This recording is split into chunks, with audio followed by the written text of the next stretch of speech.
Welcome, check in again. This is a new episode from Sonar Barcelona, and by my side it's Mr. Techno. He have countless things that we're gonna speak right now on the interview.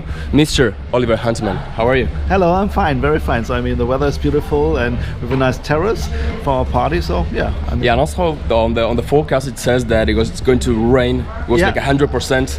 But at the moment it looks beautiful. But I see some clouds, so let's cross fingers that it's staying like this. Yeah. Okay, so this is not your first time in Sonar Barcelona, right? You've been here for a while. You're coming here for Sonar. Yes.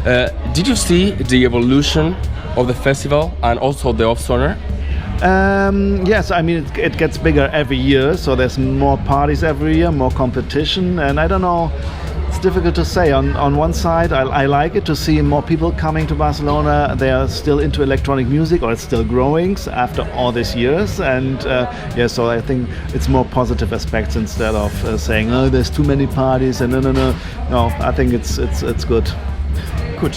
Now I want to go back to the other side, back to Germany, because you're one case that on the evolution of electronic music on the German scene, everybody used to go to Berlin, but you decide to stay in Hamburg. Why that?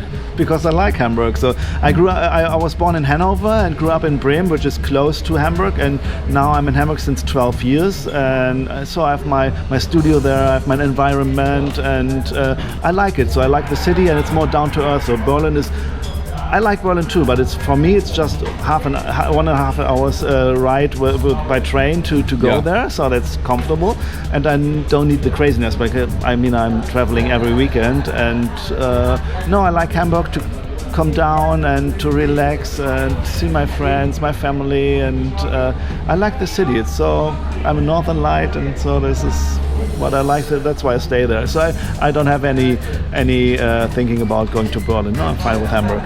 And it was the same when you just started your career? You had the same idea, the same concept?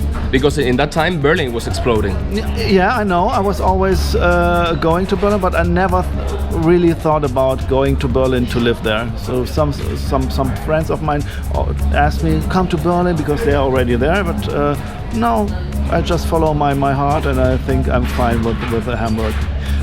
The same way that you had Kraftwerk on Düsseldorf, do you consider yourself one of the godfathers of the northern techno in Germany? I don't know, so I don't judge myself. So I just do my thing since almost 30 years, I think. So I'm DJ since I was a little boy, and I never thought about being like this or that. I'm thankful that I'm a DJ, I'm a producer, and that the techno scene, electronic music scene, still exists, and it still gets growing. So this is such a huge culture, and so but I never thought about being some godfather or something like that. So no. But on the time that you also start more like in the raving, on the rave, on the electro, and your music evolved. How was that change for you?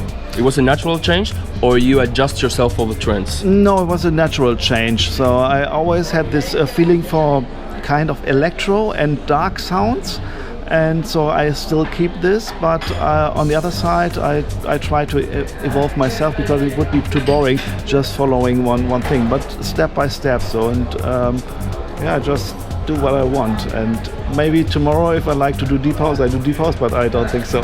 Yeah.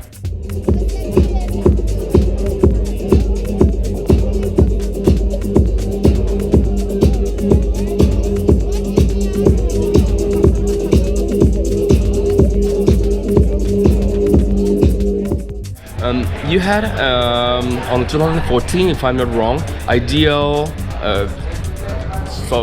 your label, and then you changed to Ideal Audio, and then with all the sub-labels and the sisters. What was that? It's a chain on your music, or you want to explore different things? So I used to run Confused recordings, and then I had the feeling to change something, because Confused existed since 15 years. There was a little bit, so any changes. Then I was starting Ideal Audio. Yeah. And 2014, right? Like 2 years ago. No, that was Senso. That was Senso. So Ideal was Senso. Ideal was before, but I separated with my partner at that time, so my business partner. I had to do some changes personally because I moved to Hamburg and everything, and I want to have everything in Hamburg, so my booking agency, my label, and so I decided to run a new one, and that's why I started with Senso. It's not like having a different sound, more like sometimes it's good to make a break, to start something new. Okay. Something I'm using a lot of your tracks. There's one particular that is on my classics. I call it's a bomb. It's Schalten, and you have the strong vibe of the techno, but also some deepness and trippy kind of sounds. How are you producing right now?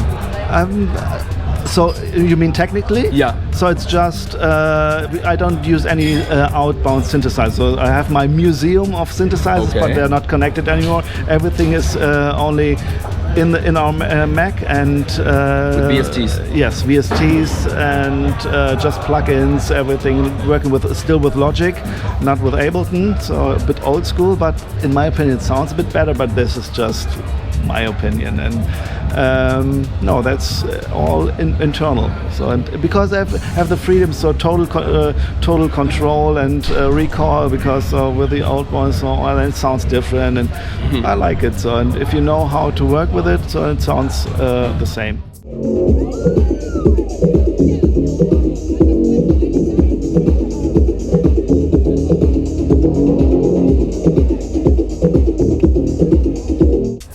Besides the techno parts, also you've been working in different collaborations with singers. You have an EP with Dubfire and a project. Is it easy for you to work with more people that comes with right ideas? The way that you work changed when you have these collabs? Yes, of course. So having these collabs it's always different to work with people. So if I'm with my producer colleague Andre in the studio, so we have our own vision, and but with the collaboration, of course, what is he thinking? But we're not sitting together in the studio, so we're sending the files back and forth, even with Dubfire and also with Robert Owens, for example. So he was recording his vocals and sending it, and I was editing it and things like that. So, but it's a different kind of work. But in the end, both is interesting for me, because.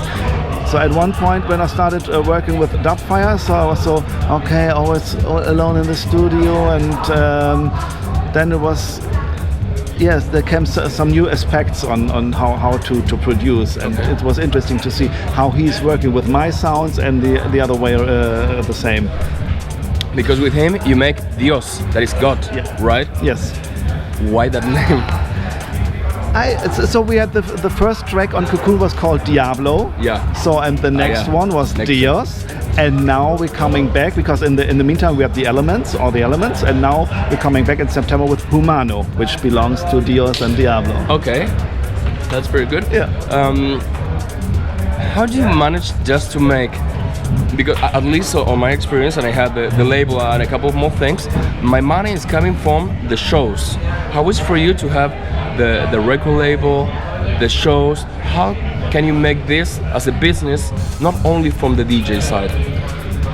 That's difficult, to be honest. So I think if you're an artist or a producer, that's maybe a thing. If you don't want to go on stage, it's really difficult to survive. So back in the days, it was easy being a producer, because not everybody who loves music wants to be on stage. Yeah.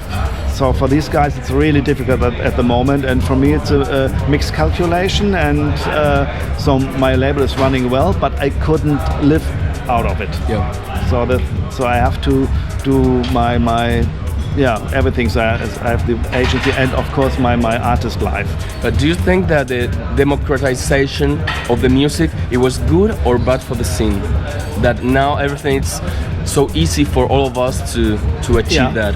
So it depends. So if you're an artist and you like to travel, so it's super good with the internet thing, because all over the world people know your music, you get booked. So, but if you don't want to be on stage, so then you don't get money by selling music, and so it's different work. So and people don't see it in a way. So I don't. It's like it is. So I don't think too much about it.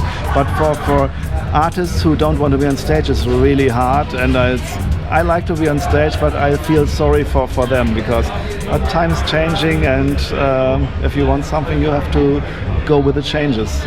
Do you still feel that by the time that you go to play, after almost 30 years of career, you still feel that?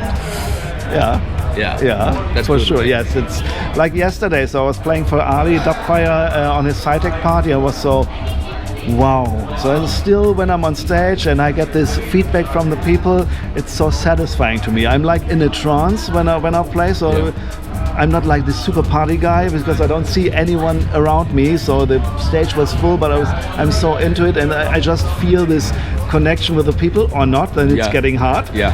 And but I love it, and if I have this thing, so this is what I always try to reach, and then I'm fine. So I'm super satisfied, and then I'm happy. Right. Last question. What is coming on your career on this year on the label and your artist shows? So there's a lot of coming. So I'm working on my new artist album, which comes out next year, hopefully. So I'm on a good way. And then with Ali Dubfire, we're bringing a retrospective with all tracks and all remixes. And we've just out Elements remixes by Joseph Capriati and Julian Joel. Super good single, and Humano comes right before the compilation in September. So, okay. Packed year. It's going to be hard? Yeah. Great. Oliver, thank you so much for this interview. Thank you. We continue. Check in. Please subscribe to our channels and check all the other things that we are doing. Yep, sounds fair. Bye. And if there's somebody that you want us to interview, please write us. And if you have their contact, it's even better. So, subscribe. Bye.